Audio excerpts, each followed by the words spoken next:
मरासिया तू चल, मैं आपे कल लीडर नाल गल करांगा। चंगा बाबा जी, चलदा वा। भाई मन्ना सिंह मरासी नू दस दे कि इन्हां लीडरां ने अपनी बेड़ी ते रोड़नी है, पर नाल देश की बेड़ी भी रोड़ देंगे। जे असी किसी जुल्म नू तमाशाही बन के देखांगे तां सानू उस तमाशे की कीमत देनी पेगी। देशभक्ति साडी विरासत है, आजादी साडी अमानत है, सवाए मान के बलागुली साडी शनाख्त है, सोशलिज्म समाजवाद साडी सियासत है, पर क्रांति साडी इबादत है। इंकलाब जिंदाबाद, इंकलाब जिंदाबाद, इंकलाब जिंदाबाद, इंकलाब जिंदाबाद, इंकलाब जिंदाबाद, इंकलाब जिंदाबाद, इंकलाब जिंदाबाद, इंकलाब जिंदाबाद, इंकलाब जिंदाबाद, इंकलाब जिंदाबाद। भगत सिंह का एक सपना था। वो अंग्रेजों से आजादी के बाद एक ऐसा समाज, एक ऐसा भारत देखना चाहते थे जहां विषमता ना हो, कोई किसी का शोषण ना करे, समानता हो, भाईचारा हो, सब एक दूसरे के साथ मिलजुल कर रहें। गुरशरण जी का भी यही सपना था। गुरशरण सिंह नाटककार सन, रंगकर्मी सन, सियासी कारकुन भी सन, पर इस तो बिना भी गुरशरण सिंह होरां दी बहुत वड्डी देन सी। इसे करके लड़ रही पंजाबीयत दे वो प्रतीक बने, लड़ रही पंजाबी कौमियत दा वो सन्मान बने, उहदे महानायक बने। गुरशरण सिंह का नाटक बदलाव का नाटक है, परिवर्तन लाने के प्रयास करने का नाटक है, जिसको हम कह सकते हैं कि ये एक एक्टिविस्ट नाटक है। ऐसा नाटक है कि जो केवल मंच तक सीमित नहीं है, मंच से आगे बढ़ा हुआ नाटक है, लोगों की चेतना को विकसित करने और उनको शार्पन करने का काम करता है। गुरशरण जी ने हर समाजिक बुराई के खिलाफ बेखौफ होकर आवाज़ चुकी। उन्होंने ना सिर्फ सानू दस्सिया कि कलम, नाटक ते थिएटर विच किन्नी ताकत है, बल्कि प्रैक्टिकली खुद उसनू साबित करके दिखाया। मैं गुरशरण भाजी नाल लगभग 10 साल काम किया, 1978 तो लैके 1988 तक, और ये जिहड़ा समा सी बड़ा ही चैलेंजिंग समा सीगा साडे लई और बड़ा कमिटमेंट दा समा सी। ते गुरशरण भाजी ने तो हर समय च अपनी कमिटमेंट निभाई। 1956 तो जो नंगल डैम तो जदों इंजीनियर के तौर पर सी, और उत्थे ही उन्होंने नाटक खेडने शुरू किए। 56 च पहला नाटक लिखिया लोहड़ी दी हड़ताल, ते उत्थे ही खेडिया। उस तो बाद तो फिर कदी पिछे मुड़ के उन्होंने वेख्या ही नहीं। एक दिन की गल है कि मैं उत्ते खलोता था, चोटी ते खलोता था, दरिया थले ठाठा मार के चल रहा थी सौड़ी की जगह ते इत्थे ही डैम बनना सी। तो जिथे डैम की नींह रखनी सी, वो नींह रखन वास्ते जगह खाली होनी चाहिए सी।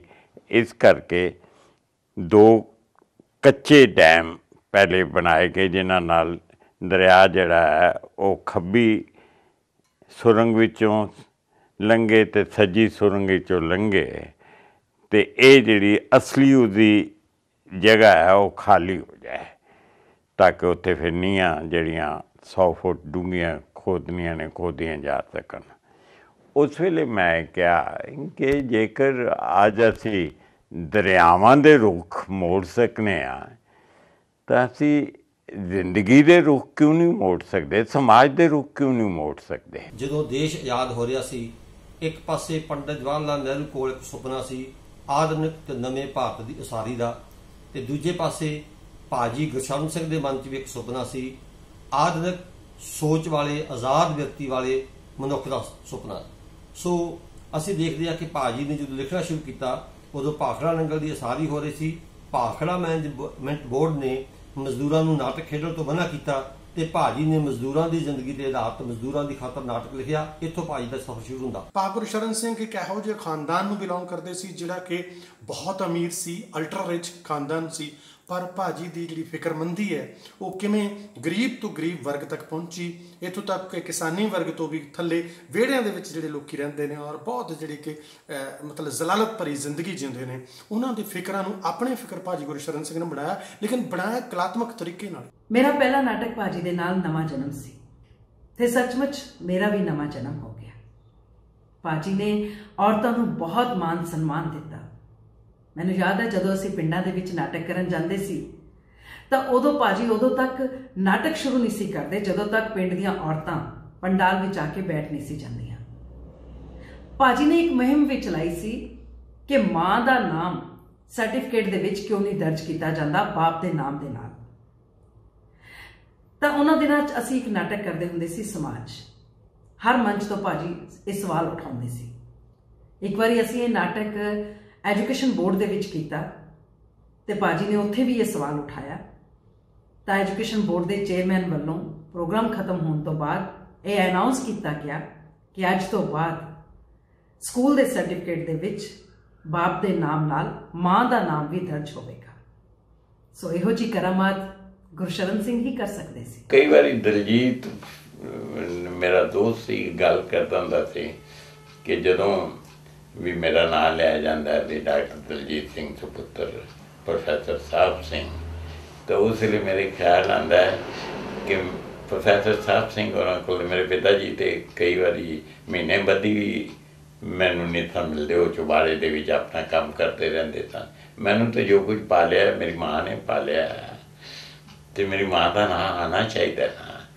ਉੱਥੋਂ ਮੈਨੂੰ ਇਹ ਗੱਲਾਂ ਆਉਣੀਆਂ ਸ਼ੁਰੂ ਹੋਈਆਂ ਕਿ ਪਹਿਲੀ ਮੰਗ ਚਾਹੀਦੀ ਹੈ ਬੁਨਿਆਦੀ ਕਿ ਜਦੋਂ ਸਕੂਲ ਦੇ ਵਿੱਚ ਬੱਚਾ ਦਾਖਲ ਹੋਵੇ ਤੇ ਉਹਦੇ ਬਾਪ ਦੇ ਨਾਂ ਨਾਲ ਉਹਦਾ ਮਾਂ ਦਾ ਨਾਮ ਵੀ ਲਿਖਿਆ ਜਾਵੇ। ਮੈਂ ਸਮਝਦਾ ਜਿਹੜਾ ਗੁਰਸ਼ਰਨ ਸਿੰਘ ਦਾ ਥੀਏਟਰ ਆ ਉਹ ਅਸਲ 'ਚ ਜਿਹੜੀ ਡਾਇਸੈਂਟ ਦਾ ਥੀਏਟਰ ਆ, ਇੱਕ ਵੱਖਰੀ ਸੋਚ ਦਾ। ਭਾਜੀ ਗੁਰਸ਼ਰਨ ਸਿੰਘ ਦੇ ਥੀਏਟਰ ਦੀ ਜਿਹੜੀ ਖੂਬਸੂਰਤੀ ਆ ਉਹ ਇਸ ਗੱਲ ਵਿੱਚ ਆ कि भाजी संवाद भी चाहते ने ते नवी चेतना का संचार भी करते हैं। उनके नाटकों की तरह उनके जो गीत होते थे, जो उनकी नाट्य मंडली पेश किया करती थी, वो भी बच्चे बच्चे की जुबान पे हुआ करते थे।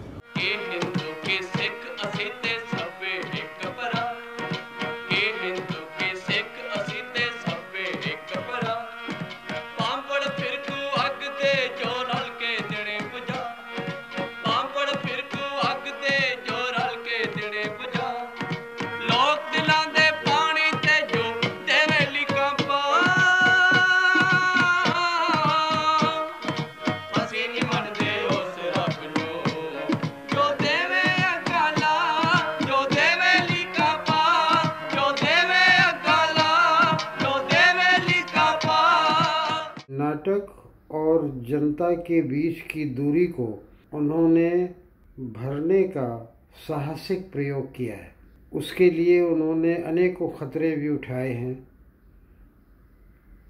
आतंकवादियों की ओर से खतरे उठाए हैं, प्रशासन की ओर से खतरे उठाए हैं, सत्ता की ओर से खतरे उठाए हैं और उन लोगों की ओर से भी खतरे उठाए हैं जो परिवर्तन को नहीं चाहते, जो बदलाव को नहीं चाहते। जिथे तक असीं कह सकते हैं गुरशरण सिंह की विचारधारा वो सिख फलसफे तो बहुत प्रभावित सन, खास तौर पर गुरु नानक देव की विचारधारा तो, कार्ल मार्क्स की विचारधारा तो, भगत सिंह की विचारधारा तो, ते अपने दौर दे विच वो जिहड़ी सरगर्म राजनीति सी नक्सलवादी लहर की विचारधारा उहदे तो भी प्रभावित रहे। भाजी इक्को वेले मार्क्सवादी दृष्टिकोण भी रखते हैं, समाजिक फिक्रमंदी भी रखते हैं और जिहड़ा नाटककारी का गुण है कि नाटक किवें सिरजिया जाता है, नाटक किवें होना चाहिए, उहदे विच टेंशन किवें होनी चाहिए है, कन्फ्लिक्ट कित्थों आना चाहिए कैरेक्टर्स का, और एंड दे विच जिहड़ी एंड हैमरिंग करनी है, जिहड़ी गल भाजी कहना चाहते हैं कि ऑडियंस दे माइंड दे उत्ते इंप्रिंट होवे गल और ये मेरा मैसेज वो घरे लैके जान। ओ वड्डिया पहलवाना, ओए तू मेरे नाल की बोलेगा? ओ तू वड्डा चोर, ओए तेरा बिल्लू चोर, ओ बिल्लू दी मां चोर, ਓਏ ਤੇਰਾ ਸਾਰਾ ਖਾਨਦਾਨ ਚੋਰ ਇਹ ਮਾਰੇ ਪਟਿਆਲੇ ਵਾਲੇ ਨੇ ਤੋਂ ਵੀ ਪੜਕਾ ਦੇ ਪਾਪੇ। ਭਾਜੀ ਇੱਕੋ ਵੇਲੇ ਸ਼ੇਕਸਪੀਅਰ ਨੂੰ ਪੜ੍ਹ ਚੁੱਕੇ ਸੀ, ਭਾਜੀ ਇਬਸਨ ਨੂੰ ਪੜ੍ਹ ਚੁੱਕੇ ਸੀ, ਭਾਜੀ ਸੈਮੂਅਲ ਬੈਕਟ ਨੂੰ ਪੜ੍ਹ ਚੁੱਕੇ ਸੀ, ਭਾਜੀ ਬ੍ਰੈਖਟ ਨੂੰ ਪੜ੍ਹ ਚੁੱਕੇ ਸੀ, ਭਾਜੀ ਨੇ ਹੋਰ ਬਹੁਤ ਸਾਰੇ ਨਾਟਕਕਾਰ ਪੜ੍ਹੇ ਹੋਏ ਸੀ ਔਰ ਵਰਲਡ ਲੈਵਲ ਦੇ ਥੀਏਟਰ ਬਾਰੇ ਭਾਜੀ ਨੂੰ ਪੂਰੀ ਸੂਝ ਸੀ। ਵਰਲਡ ਲੈਵਲ ਦੇ ਜਿਹੜੇ ਕਲਾਸਿਕ ਨੇ ਜਿਵੇਂ ਪੈਟੀ ਬੁਰਜਾ ਹੋ ਗਿਆ ਜਾਂ ਹੋਰ ਜਿਹੜੇ ਵੱਡੇ ਵੱਡੇ ਕਲਾਸਿਕ ਸੀ ਉਹਨਾਂ ਨੂੰ ਵੀ ਭਾਜੀ ਨੇ ਥੀਏਟਰ ਦੇ ਵਿੱਚ ਕੀਤਾ, ਲੈ ਕੇ ਆਂਦਾ। ਲੇਕਿਨ ਹੌਲੀ ਹੌਲੀ ਭਾਜੀ ਨੂੰ ਇਹ ਅਹਿਸਾਸ ਹੋਇਆ ਕਿ ਜਿਹੜੇ ਲੋਕੀ ਗਰੀਬ ਲੋਕ ਨੇ, ਜਿਹੜੇ ਥੋੜਾ ਮਾਰੇ ਲੋਕ ਨੇ, ਉਹਨਾਂ ਨੂੰ ਮੇਰੇ ਰੰਗਮੰਚ ਦੀ ਲੋੜ ਹੈ ਤੇ ਜੇ ਮੈਂ ਉਹਨਾਂ ਲਈ ਨਾਟਕ ਕਰਨਾ ਤਾਂ ਮੈਨੂੰ ਆਪਣਾ ਮਾਡਲ ਇੱਕ ਅਲੱਗ ਤਰੀਕੇ ਨਾਲ ਤਿਆਰ ਕਰਨਾ ਪਊਗਾ। ਸੋ ਉਹਨੂੰ ਭਾਜੀ ਨੇ ਸਿੰਪਲੀਫਾਈ ਕੀਤਾ। ਭਾਜੀ ਗੁਰਸ਼ਰਨ ਸਿੰਘ ਨੇ 200 ਦੇ ਨੇੜੇ ਤੇੜੇ ਉਹਨਾਂ ਦੀਆਂ ਨਾਟਕ ਦੀਆਂ ਸਕ੍ਰਿਪਟਾਂ ਬਣਦੀਆਂ ਨੇ। ਉਹਨਾਂ ਨੇ ਬਹੁਤ ਸਾਰੇ ਕਹਾਣੀਕਾਰਾਂ ਦੀਆਂ ਕਹਾਣੀਆਂ ਨੂੰ, ਨਾਵਲਕਾਰਾਂ ਦੇ ਨਾਵਲਾਂ ਨੂੰ, ਬਹੁਤ ਸਾਰੇ ਨਾਟਕਾਂ ਨੂੰ, ਦੁਨੀਆ ਭਰ ਦੇ ਮਹਾਨ ਸਾਹਿਤ ਨੂੰ ਉਹਨਾਂ ਨੇ ਨਾਟਕੀ ਰੂਪ ਦਿੱਤਾ। ਇੱਥੋਂ ਤੱਕ ਕਿ ਉਹਨਾਂ ਨੇ ਕਵਿਤਾਵਾਂ ਨੂੰ ਤੇ ਖਬਰਾਂ ਨੂੰ ਵੀ ਨਾਟਕੀ ਰੂਪ ਦਿੱਤਾ। ਉਹਨਾਂ ਨੇ ਆਪਣੀ ਜ਼ਿੰਦਗੀ ਦੇ ਵਿੱਚ ਆਪਣੀ ਟੀਮ ਨਾਲ 8000 ਤੋਂ ਉੱਤੇ ਪੇਸ਼ਕਾਰੀਆਂ ਕੀਤੀਆਂ ਔਰ ਪੇਂਡੂ ਥੀਏਟਰ ਦੇ ਵਿੱਚ ਮੈਂ ਸਮਝਦਾ ਕਿ ਭਾਜੀ ਗੁਰਸ਼ਰਨ ਸਿੰਘ ਦਾ ਕੋਈ ਵੀ ਸਾਨੀ ਨਹੀਂ। ਭਾਜੀ ਨੇ ਇੱਕ ਹੋਰ ਯਕੀਨ ਵੀ ਪੈਦਾ ਕੀਤਾ, ਉਹ ਇਹ ਪੈਦਾ ਕੀਤਾ ਕਿ ਕੋਈ ਵੀ ਇਨਸਾਨ ਜਿਹੜਾ ਕਲਾਕਾਰ ਬਣਨਾ ਚਾਹੁੰਦਾ, ਜਿਹੜਾ ਰੰਗਮੰਚ ਕਰਨਾ ਚਾਹੁੰਦਾ, ਨਾਟਕ ਕਰਨ ਦੀ ਇੱਛਾ ਹੈ, ਉਹ ਨਾਟਕ ਕਰ ਸਕਦਾ। ਭਾਜੀ ਤੋਂ ਪਹਿਲਾਂ ਜਿਹੜੇ ਵੱਡੇ ਵੱਡੇ ਨਾਟਕ ਨਿਰਦੇਸ਼ਕ ਸੀ ਉਹ ਕਹਿੰਦੇ ਸੀ ਨਹੀਂ ਇਹ ਤਾਂ ਇਲੀਟ ਦਾ ਕੰਮ ਹੈ, ਥੀਏਟਰ ਇਲੀਟ ਦਾ ਹੁੰਦਾ। ਪਰ ਭਾਜੀ ਨੇ ਜੇ ਕਿਸੇ ਮਜ਼ਦੂਰ ਨੇ ਕਿਹਾ, ਕਿਸੇ ਕਿਸਾਨ ਦੇ ਪੁੱਤ ਨੇ ਕਿਹਾ, ਕਿਸੇ ਪੱਲੇਦਾਰ ਨੇ ਕਿਹਾ ਕਿ ਭਾਜੀ ਮੈਂ ਵੀ ਨਾਟਕ ਕਰਨਾ ਚਾਹਨਾ, ਤਾਂ ਭਾਜੀ ਨੇ ਕਿਹਾ ਜ਼ਰੂਰ ਕਰੋ। ਬੇਸ਼ੱਕ ਗੁਰਸ਼ਰਨ ਸਿੰਘ ਭਾਜੀ ਅੱਜ ਸਾਡੇ ਵਿਚਕਾਰ ਨਹੀਂ ਹੈ, ਪਰ ਉਹਨਾਂ ਦੇ ਲਿਖੇ ਹੋਏ ਨਾਟਕ ਸਾਡੇ ਵਿਚਕਾਰ ਹੈ, ਉਹਨਾਂ ਦਾ ਕੀਤਾ ਹੋਇਆ ਕੰਮ ਸਾਡੇ ਵਿਚਕਾਰ ਹੈ ਔਰ ਉਹਨਾਂ ਦੇ ਨਾਟਕ ਅੱਜ ਵੀ ਖੇਡੇ ਜਾ ਰਹੇ। ਜੇਕਰ ਅੱਜ ਕਿਸਾਨੀ ਦਾ ਅੰਦੋਲਨ ਚੱਲ ਰਿਹਾ ਵਾ ਤੇ ਉੱਥੇ ਗੁਰਸ਼ਰਨ ਭਾਜੀ ਦੇ ਨਾਟਕ ਹੀ ਖੇਡੇ ਜਾ ਰਹੇ। ਹਜ਼ਾਰਾਂ ਲੋਕ ਜਿਹੜੇ ਅੱਜ ਵੀ ਉਹਨਾਂ ਦੇ ਲਿਖੇ ਹੋਏ ਨਾਟਕ ਜਿਹੜੇ ਸਟੇਜ ਦੇ ਉੱਤੇ ਮੰਚਨ ਹੁੰਦਾ ਹੋਇਆ ਉਹਨਾਂ ਦਾ ਵੇਖਿਆ ਜਾ ਰਿਹਾ ਵਾ। उनके नाटकों को देखने के बाद उनसे प्रेरणा लेकर बहुत सारे लोगों ने वहाँ पे एक मंच की स्थापना की, एक चबूतरा बनाया जिसे थड़ा कहते थे और उनका थिएटर थड़ा थिएटर के नाम से भी मशहूर हो गया। मेरा नाटकी जीवन मैं कह सकना कि इस थड़े तो ही आरंभ होया है। इस थड़े नूं मेरी सलाह, इस थड़े नूं मेरी प्रणाम।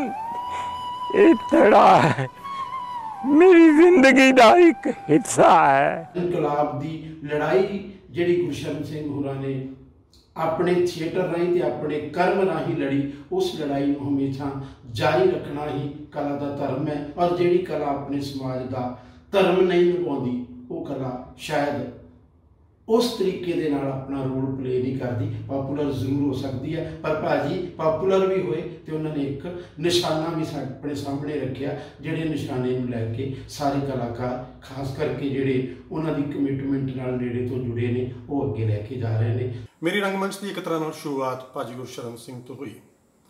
ਭਾਜੀ ਗੁਰਸ਼ਰਨ ਸਿੰਘ ਪੰਜਾਬੀ ਰੰਗਮੰਚ ਦੇ ਇਤਿਹਾਸ ਦੇ ਵਿੱਚ, ਪੰਜਾਬੀ ਸਮਾਜ ਦੇ ਇਤਿਹਾਸ ਦੇ ਵਿੱਚ, ਪੰਜਾਬੀ ਇਨਕਲਾਬੀ ਵਿਚਾਰਧਾਰਾ ਦੇ ਇਤਿਹਾਸ ਦੇ ਵਿੱਚ ਇੱਕ ਮੀਲ ਪੱਥਰ ਤੇ ਇੱਕ ਫਿਨੋਮੀਨਾ ਸਨ। ਮੈਂ ਸਮਝਦਾ ਕਿ ਜਿੰਨਾ ਕੰਮ ਗੁਰਸ਼ਰਨ ਭਾਜੀ ਨੇ ਕੀਤਾ ਵਾ ਇਹ ਸ਼ਾਇਦ ਕੋਈ ਦੰਦ ਕਥਾਵਾਂ ਵਰਗਾ ਕੋਈ ਸ਼ਖਸ ਹੀ ਕਰ ਸਕਦਾ। ਵੀ ਜਦੋਂ ਕੋਈ ਸਟੋਰੀਆਂ ਸੁਣਾਈ ਜਾਂਦੀਆਂ ਕਿ ਵਨਸ ਅਪਨ ਏ ਟਾਈਮ ਦੇਰ ਵਾਜ਼ ਏ ਬਾਬਾ, ਕਿ ਏਦਾਂ ਦੀਆਂ ਕੋਈ ਗੱਲਾਂ ਹੋਣਗੀਆਂ ਆਉਣ ਵਾਲੇ ਸਮਿਆਂ ਦੇ ਵਿੱਚ। ਗੁਰਸ਼ਰਨ ਸਿੰਘ ਦੇ ਨਾਟਕ ਨੇ ਪੰਜਾਬ ਦੇ ਵਿੱਚ ਰਾਜਸੀ ਲਹਿਰਾਂ ਨੂੰ ਹੁਲਾਰਾ ਦਿੱਤਾ, ਰਾਜਸੀ ਲਹਿਰਾਂ ਨੂੰ ਉਹਨਾਂ ਨੇ ਹੰਗਾਰਾ ਵੀ ਭਰਿਆ, ਹੁਲਾਰਾ ਵੀ ਦਿੱਤਾ। ਤੇ ਜੇ ਅਸੀਂ ਆਪਾਂ ਇਹ ਕਹਿ ਲਈਏ ਕਿ ਗੁਰਸ਼ਰਨ ਸਿੰਘ ਨੇ ਪੰਜਾਬ ਦੇ ਰਾਜਨੀਤਿਕ ਦ੍ਰਿਸ਼ ਨੂੰ ਸਮਝਿਆ ਵੀ ਤੇ ਨਾਟਕ ਦੇ ਮਾਧਿਅਮ ਰਾਹੀਂ ਉਹਨੂੰ ਸਮਝਾਉਣ ਦਾ ਯਤਨ ਵੀ ਕੀਤਾ। कितना समर्पित हो सकता है कोई व्यक्ति, ये उन्हें देखकर पता लगता था। अपनी मंडली के साथ गांव-गांव, कस्बे-कस्बे, शहर-शहर, जगह-जगह बेसरो सामानी की हालत में केवल जनता के समर्थन और सहयोग के बल पर वे नाटक करते थे। उनको याद करना एक बहुत बड़ी नाट्य परंपरा को याद करने के बराबर है। मैं ये मानता हूँ कि उनका स्थान और उनका काम और उनका नाम नाटक करने वालों के लिए, रंगमंच के लिए, नाटक लिखने वालों के लिए एक उदाहरण बना रहेगा, एक मिसाल बना रहेगा। 27 ਸਤੰਬਰ ਨੂੰ ਗੁਰਸ਼ਰਨ ਜੀ ਦੀ ਡੈਥ ਐਨਵਰਸਰੀ ਹੈ ਤੇ ਮੈਂ ਸੋਚਦਾ ਕਿ ਉਹਨਾਂ ਨੂੰ ਇੱਕ ਸੱਚਾ ਟ੍ਰਿਬਿਊਟ, ਇੱਕ ਸੱਚੀ ਸ਼ਰਧਾਂਜਲੀ ਤਾਂ ਹੀ ਹੋ ਸਕਦੀ ਹੈ ਜੇ ਅਸੀਂ ਸਾਰੇ ਕਲਾਕਾਰ ਇਹ ਪ੍ਰਣ ਕਰੀਏ ਕਿ ਅਸੀਂ ਵੀ ਉਹਨਾਂ ਦੇ ਦਿਖਾਏ ਹੋਏ ਰਸਤੇ ਤੇ ਚੱਲੀਏ ਤੇ ਅਸੀਂ ਵੀ ਇਸ ਸਮਾਜ ਨੂੰ ਇੱਕ ਬਿਹਤਰ ਸਮਾਜ ਬਣਾਉਣ ਵਿੱਚ ਆਪਣਾ ਯੋਗਦਾਨ ਪਾਈਏ। ਛੱਟਾ ਚਾਨਣਾ ਦਾ ਦਈ ਜਾਣਾ, ਉਹ ਛੱਟਾ ਚਾਨਣਾ ਦਾ ਦਈ ਜਾਣਾ, ਮੇਰੇ ਸਾਥੀਓ ਮੇਰੇ ਬੇਲੀਓ ਮੇਰੇ ਹਾਣੀਓ, ਛੱਟਾ ਚਾਨਣਾ ਦਾ ਦਈ ਜਾਣਾ, ਉਹ ਛੱਟਾ ਚਾਨਣਾ ਦਾ ਦਈ ਜਾਣਾ।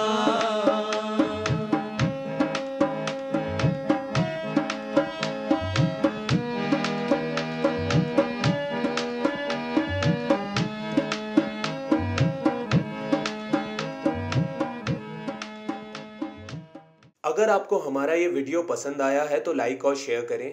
ऐसे और वीडियोस देखने के लिए सब्सक्राइब करें टू कल्चर कोलाज।